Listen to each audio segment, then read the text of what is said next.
বিশ্বকাপ চ্যাম্পিয়ন হওয়ার মহারণে রাতে মুখোমুখি মেসির আর্জেন্টিনা ও ইয়ামালের স্পেন। তৃতীয় স্থানে ইংল্যান্ড, এমবাপ্পের গোল রেকর্ড। 2022 বিশ্বকাপ সম্প্রচারে অনিয়ম, দুর্নীতি করেছে শেখ হাসিনার সরকার, বললেন তথ্যমন্ত্রী। বিভাগীয় তদন্ত চলছে। শেখ হাসিনার আমলের বিশ্বকাপ দেখানোর নামে দুর্নীতি হয়েছে, টাকা লুটপাট হয়েছে, মধ্যস্বত্বভোগীরা ব্যবহার করেছে, রাষ্ট্রের অন্যান্য ক্ষেত্রে যেভাবে লুটপাট হয়েছে এখানেও কি হয়েছে। শাপলা চত্বর হত্যাকাণ্ডের খসড়া প্রতিবেদন প্রসিকিউশনে।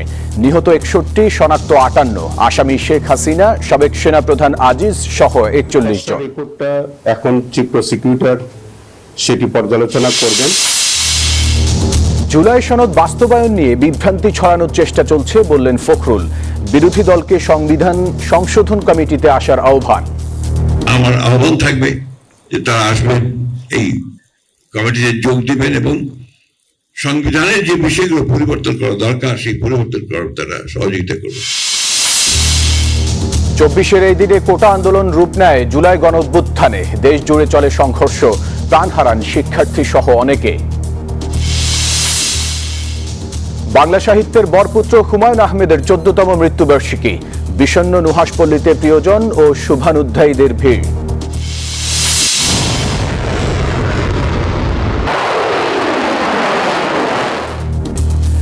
মার্কিন সেনা নিহতের জেরে ইরানে ভয়াবহ মার্কিন হামলা। যুক্তরাষ্ট্রকে কঠোর জবাব দেওয়ার হুঁশিয়ারি মুজতবা খামেনির। দর্শক, স্বাগত নিউজ 24 সংবাদে। পুরো সংবাদে আপনাদের সাথে আছি আমি ফয়সাল মাহমুদ। দেখছিলেন বিআরবি কেবলস সংবাদ শিরোনাম। শুরুতে ফুটবল বিশ্বকাপের খবর। বিশ্বজুড়ে চলছে বিশ্বকাপ উন্মাদনা। সে উন্মাদনায় পিছিয়ে নেই বাংলাদেশও। ফুটবল বিশ্বকাপের ফাইনাল ম্যাচ জায়ান্ট স্ক্রিনে সরাসরি প্রদর্শনীর আয়োজন করেছে বসুন্ধরা গ্রুপ। আর্জেন্টিনা স্পেনের মধ্যকার ফাইনাল ম্যাচটি দেখতে বসুন্ধরা আবাসিক এলাকার এম এবং এন ব্লকের মাঝামাঝি 200 ফিট সার্কেলে 560 ইঞ্চি জায়ান্ট স্ক্রিনের ব্যবস্থা করা হয়েছে। বিশ্বকাপের উত্তেজনাকে আরও বেশি উপভোগ্য ও স্মরণীয় করতে এই উদ্যোগ নিয়েছে দেশের শীর্ষস্থানীয় ব্যবসায়িক গ্রুপ বসুন্ধরা। আয়োজনটি বসুন্ধরা আবাসিক এলাকার বাসিন্দাদের জন্য উন্মুক্ত থাকবে। Argentina versus Spain. The FIFA World Cup final is here. Watch it live on our 560 inches display.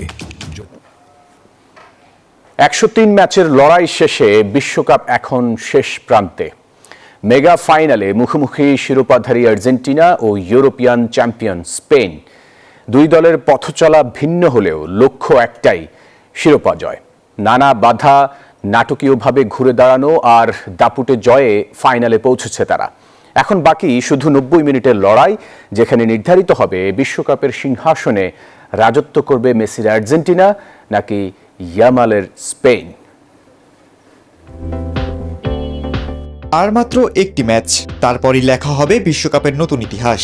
একদিকে বর্তমান চ্যাম্পিয়ন আর্জেন্টিনা, অন্যদিকে ইউরোপ সেরা স্পেন।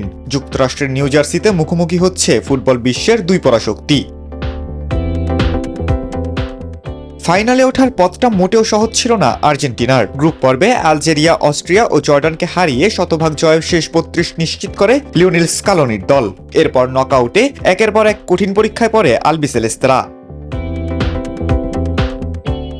অতিরিক্ত সময়ে কেপ ভার্দেকে 3-2, পিছিয়ে থেকেও বিতর্কিত ভিএআর ম্যাচে মিশরকেও 3-2, 10 জনের সুইজারল্যান্ডকে অতিরিক্ত সময় 3-1 এবং সেমিফাইনালে ইংল্যান্ডকে নাটকীয়ভাবে 2-1 গোলে হারিয়ে টানা দ্বিতীয় বিশ্বকাপ ফাইনাল নিশ্চিত করে আর্জেন্টিনা। 7 ম্যাচে 19 গোল করে মাত্র 7টি হজম করেছে বর্তমান চ্যাম্পিয়নরা। অন্যদিকে স্পেনের যাত্রাও ছিল দাপুটে। কেপ ভার্দের বিপক্ষে গোলশূন্য ড্র দিয়ে শুরু হলেও এরপর টানা 6 জয়।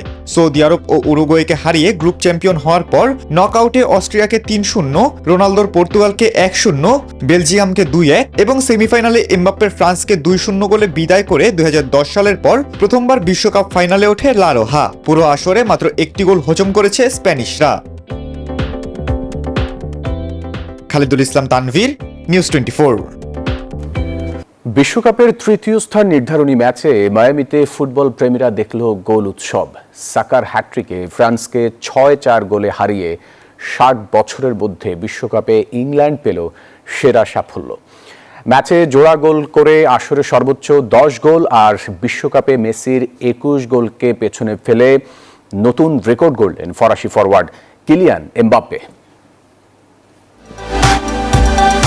মায়ামিতে ম্যাচটা ছিল একরকম নিয়ম রক্ষার, দুদলের কাছে ম্যাচটা নিয়ে ছিল না তেমন আগ্রহ, অথচ সেই ম্যাচটাই হয়ে উঠল আনন্দদায়ক। রীতিমতো গোল উৎসবে মেতে ওঠে সাকা, রাইস, এমবাপ্পেরা। আসলে প্রথমবারের মতো ফুটবল ফ্যানরা দেখলো 10 গোলের থ্রিলার, যেখানে শেষ হাসিটা হাসে ইংলিশরা।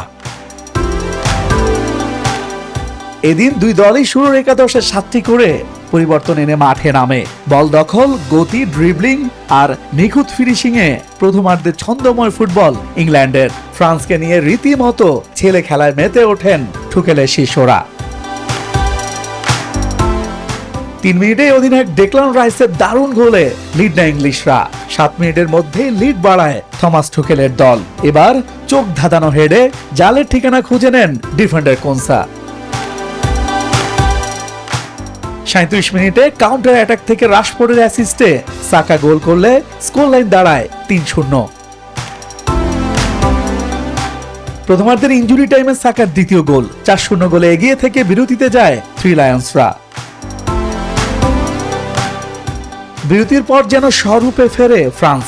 47 মিনিটে আসরে নবম গোলে দেখা পেয়ে যান কিলিয়ান এমবাপ্পে।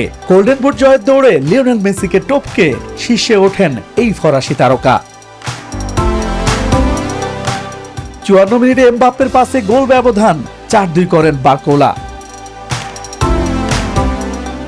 এরপর আবারও এমবাপ্পে ম্যাজিক। আসরে 10ম গোল আর বিশ্বকাপে মেসির 21 গোল টপকে সর্বোচ্চ 22 গোলের নতুন রেকর্ড ফরাসি কিংবদন্তির। 87 মিনিটে পেনাল্টি থেকে হ্যাট্রিক করেন সাকা। ইনজুরি টাইমে দেমবেলে গোলে স্কোর লাইন দাঁড়ায় 5-4।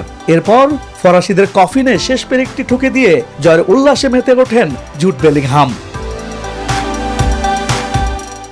হারের মধ্য দিয়ে ফরাসিদের হয়ে 14 বছরের কোচিং ক্যারিয়ারের ইতি টানেন 57 বছর বয়সী দিদিয়ের দেশম। আর সাইড বেঞ্চে বসেই নিজের শেষ বিশ্বকাপ ম্যাচটি জয় দিয়ে উদযাপন করেন ইংল্যান্ডের সর্বকালের সর্বোচ্চ গোলদাতা Harry Kane. Ishtiaq Dipu, news 24। বিশ্বকাপের আরও খবর। বিশ্বকাপ মঞ্চে যেখানে বছরের পর বছর রাজত্ব করেছেন কিংবদন্তিরা, সেখানে এবার লিওনেল মেসিকেও পেছনে ফেলে শীর্ষে উঠে এসেছেন কিলিয়ান এমবাপ্পে।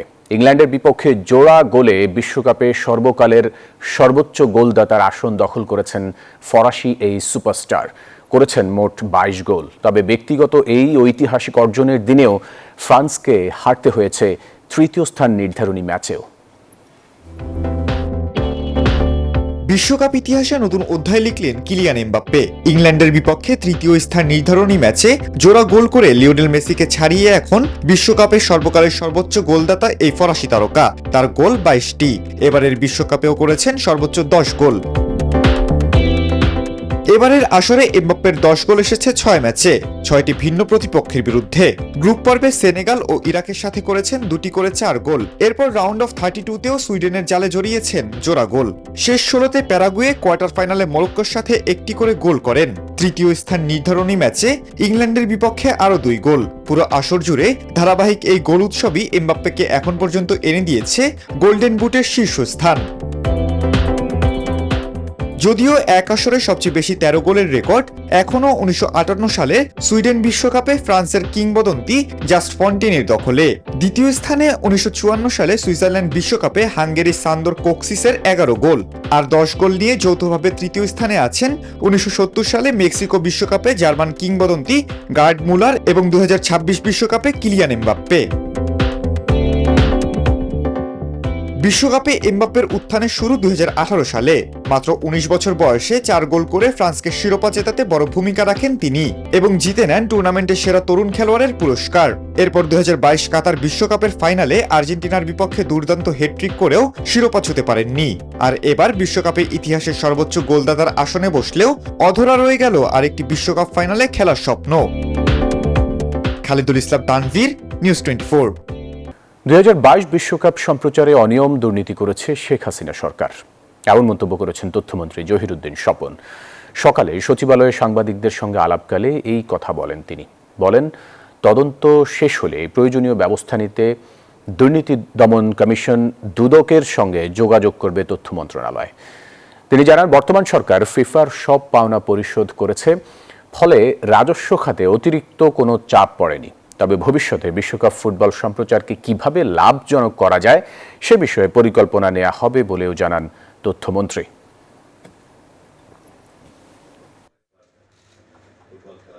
2022-এর বিশ্বকাপের সঙ্গে 2026-এর বিশ্বকাপের আমাদের যে খরচ, সেটা একটা তুলনা করতে হবে আপনাদেরকে, এবং এই তুলনাটা সামনে আনলেই বোঝা যাবে যে শেখ হাসিনার আমলের বিশ্বকাপ দেখানোর নামে দুর্নীতি হয়েছে, টাকা লুটপাট হয়েছে, মধ্যস্বত্বভোগীরা ব্যবহার করেছে, রাষ্ট্রের অন্যান্য ক্ষেত্রে যেভাবে লুটপাট হয়েছে এখানেও কিভাবে হয়েছে। অন্য প্রসঙ্গ, শাপলা চত্বর হত্যাকাণ্ডের খসড়া তদন্ত প্রতিবেদন হাতে পেয়েছে প্রসিকিউশন। সকালে এই রিপোর্ট পাওয়ার কথা জানান আন্তর্জাতিক অপরাধ ট্রাইব্যুনালের চিফ প্রসিকিউটর আমিনুল ইসলাম। তিনি জানান, সেই ঘটনায় নিহত হন 61 জন, যাদের মধ্যে 58 জনের পরিচয় শনাক্ত হয়েছে। আসামি সাবেক প্রধানমন্ত্রী শেখ হাসিনা ও সাবেক সেনাপ্রধান জেনারেল আজিজ আহমেদ সহ 41 জন। আছেন 71 টেলিভিশনের সাবেক প্রধান সম্পাদক মোজাম্মেল হক বাবু, সাবেক প্রধান প্রতিবেদক ফারজানা রূপা এবং সাংবাদিক শাহরিয়ার কবিরও। চিফ প্রসিকিউটর জানান, শাপলা চত্বরে পরিকল্পিত হত্যাকাণ্ড সংগঠিত হয়েছিল। 2013 সালের 5ই মে শাপলা চত্বরে যে নারকীয় হত্যাকাণ্ড যেটা সংগঠিত হয়েছিল, সেই বর্বরোচিত হত্যাকাণ্ডের বিষয়ে আপনারা জানেন যে আমরা দীর্ঘদিন যাবৎ আমাদের তদন্ত সংস্থা ইনভেস্টিগেশন করেছে। ইনভেস্টিগেশন শেষে চিফ প্রসিকিউটরের কার্যালয়ে একটা খসড়া রিপোর্ট তারা সাবমিট করেছে। সেই খসড়া রিপোর্টটা এখন চিফ প্রসিকিউটর সেটি পর্যালোচনা করবেন। জুলাই সনদ বাস্তবায়ন নিয়ে বিভ্রান্তি ছড়ানোর চেষ্টা চলছে বলে জানিয়েছেন এলজিআরডি মন্ত্রী ও বিএনপি মহাসচিব মির্জা ফখরুল ইসলাম আলমগীর। বিরোধী দলকে সংবিধান সংশোধন কমিটিতে আসার আহ্বান জানান তিনি। মির্জা ফখরুল বলেন, স্বাক্ষরিত জুলাই সনদ বাস্তবায়নে অঙ্গীকারবদ্ধ বিএনপি। দুপুরে রাজধানীর ইঞ্জিনিয়ার্স ইনস্টিটিউশনে ন্যাশনাল এডিটর্স কাউন্সিল আয়োজিত জুলাই শহীদ সাংবাদিক সম্মাননা অনুষ্ঠানে এই আহ্বান জানান তিনি। বলেন, আন্দোলন অনেক হয়েছে, এবার সংসদে আলোচনার মাধ্যমে পরবর্তী প্রজন্মের জন্য এমন একটা ব্যবস্থা চালু করা প্রয়োজন যাতে আর সহিংসতার পথে যেতে না হয়। আমরা সেই রাষ্ট্র নির্মাণ করতে সক্ষম হব যেখানে ন্যায় প্রতিষ্ঠিত হবে, ইনসাফ প্রতিষ্ঠিত হবে, ন্যায় বিচার প্রতিষ্ঠিত হবে। আমি মনে করি সংসদে সুযোগ এসছে, একটা আপনার কমিটিও তৈরি করা হয়েছে। বিরোধী দলের আমার আহ্বান থাকবে যে তারা আসবেন, এই কমিটিতে যোগ দিবেন এবং সংবিধানের যে বিষয়গুলো পরিবর্তন করা দরকার সেই পরিবর্তন করার তারা সহযোগিতা করবেন। রাজনৈতিক পক্ষপাত মুক্ত থেকে দেশপ্রেম ও সততার সাথে সরকারি কর্মকর্তা কর্মচারীদের দায়িত্ব পালন করতে হবে বলে জানিয়েছেন স্বরাষ্ট্রমন্ত্রী সালাউদ্দিন আহমদ। সকালে রাজধানীর শাহবাগে বিসিএস প্রশাসন একাডেমি মিলনায়তনে জাতীয় পাবলিক সার্ভিস দিবস উপলক্ষে আয়োজিত 4 দিনব্যাপী কর্মশালার উদ্বোধনী অনুষ্ঠানে এই কথা বলেন তিনি। স্বরাষ্ট্রমন্ত্রী বলেন, বর্তমান সরকারের প্রতি জনগণের সুউচ্চ প্রত্যাশা রয়েছে এবং তা পূরণে প্রশাসনের প্রতিটি স্তরে স্বচ্ছতা ও জবাবদিহিতা নিশ্চিত করতে হবে।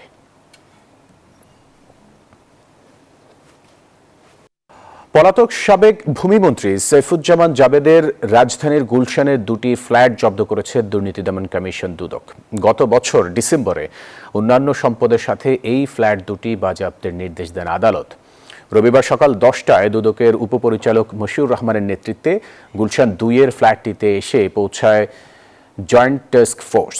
পরে নির্বাহী ম্যাজিস্ট্রেটের উপস্থিতিতে ফ্ল্যাট 2টি খোলা হয়। দুদক সূত্র জানায়, ফ্ল্যাট 2টির আনুমানিক বাজার মূল্য 18 কোটি টাকা, যা সাবেক ভূমিমন্ত্রী সাইফুজ্জামানের অবৈধ সম্পদের একটি অংশ হিসেবে বিবেচিত। তবে ফ্ল্যাটটি থেকে মূল্যবান আসবাবপত্র বা সম্পদ আগেই সরিয়ে নিয়েছে বলে জানান দুদকের উপপরিচালক মশিউর রহমান।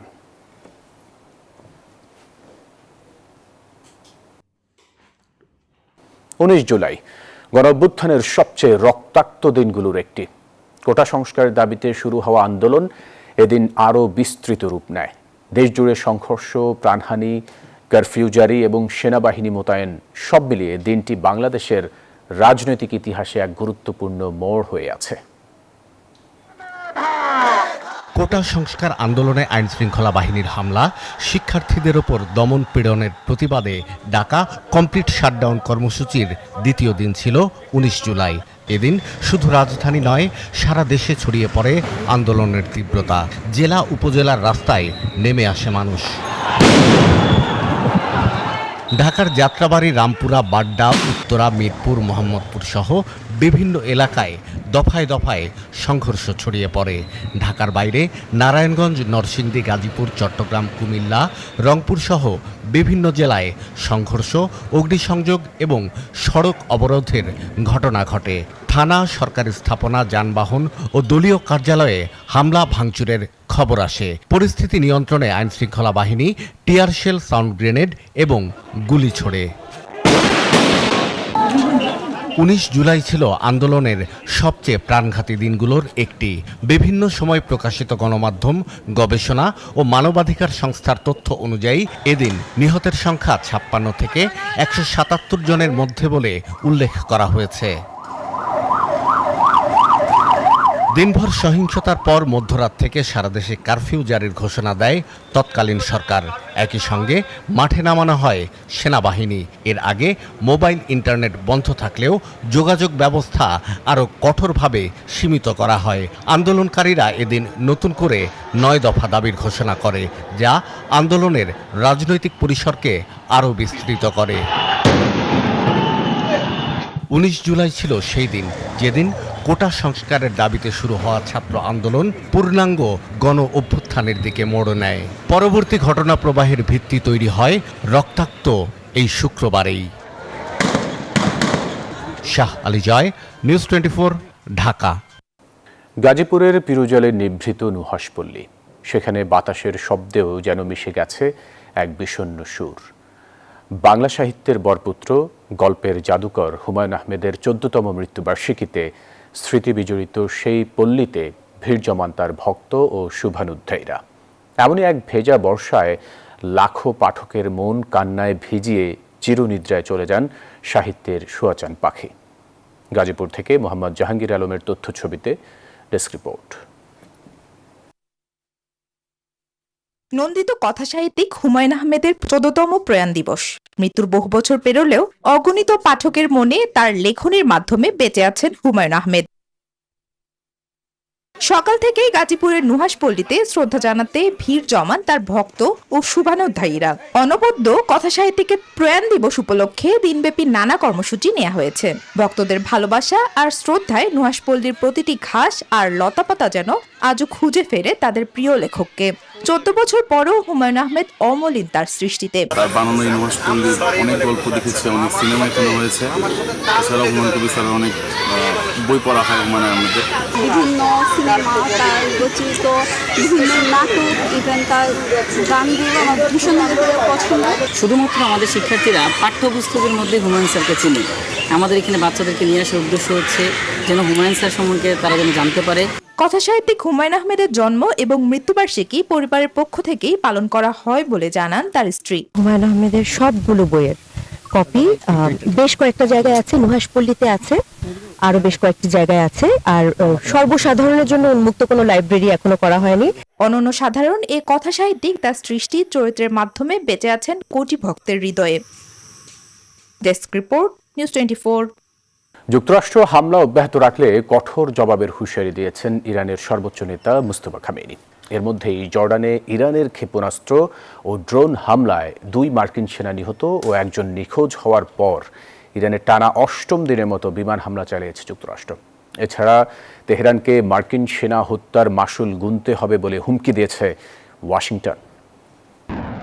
মুহুর্মুহু ইরানি ব্যালিস্টিক ক্ষেপণাস্ত্রে অকেজো হয়ে পড়েছে মধ্যপ্রাচ্যের মার্কিন সুরক্ষা বলয়। এরই মধ্যে জর্ডানের আল আজরাক ঘাঁটিতে তেহরানের হামলায় একাধিক বিমান বিধ্বস্ত সহ মার্কিন সেনা হতাহতের খবর এসেছে।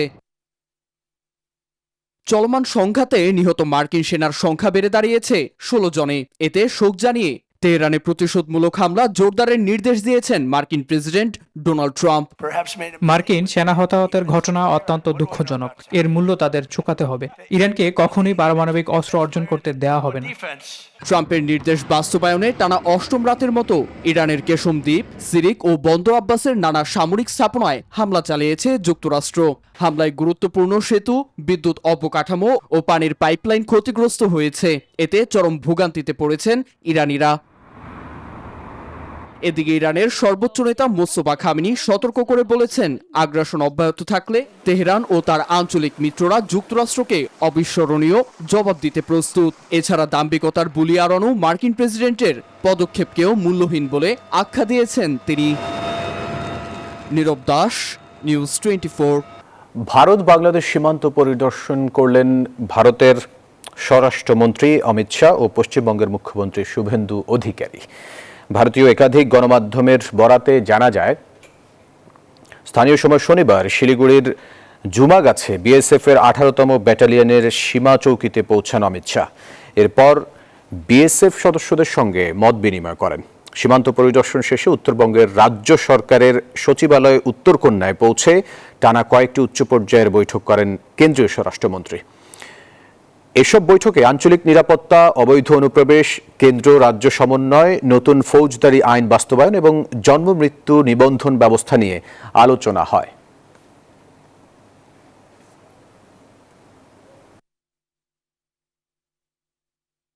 জিম্বাবুয়ের বিপক্ষে সিরিজ নির্ধারণী ম্যাচে আজ মাঠে নামবে বাংলাদেশ। শেষ টি-20তে জিম্বাবুয়েকে হারিয়ে সিরিজ নির্ধারণ করতে চায় টাইগাররা। দলের মিডল অর্ডার ব্যাটার ইয়াসির রাব্বির মতে, পুরো টিম হয়ে খেললে রোডিশিয়ানদের হারানো অসম্ভব নয়।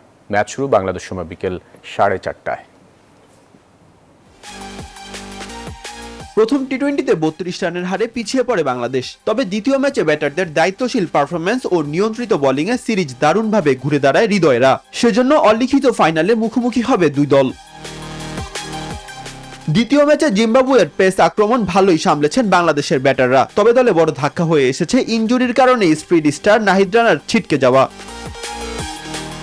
দীর্ঘদিন পর স্কোয়াডে ফিরে ব্যাট হাতে ছন্দ খুঁজে পেয়েছেন ইয়াসির রাব্বি। এবার দলের জয়ে অবদান রাখতে বদ্ধপরিকর তিনি। বাংলাদেশের জন্য খেলবো, বাংলাদেশকে জেতাবো ইনশাআল্লাহ। পুরো দল হয়ে খেলতে চায় টাইগাররা। সিরিজের শেষ ম্যাচ জিতে জিম্বাবুয়ের বিপক্ষে টেস্ট আর ওয়ানডে হারের প্রতিশোধ নিতে চায় সফরকারীরা। লাস্ট ম্যাচে যারা খেলেছি আমরা চেষ্টা করবো ওভাবে খেলার ইনশাআল্লাহ।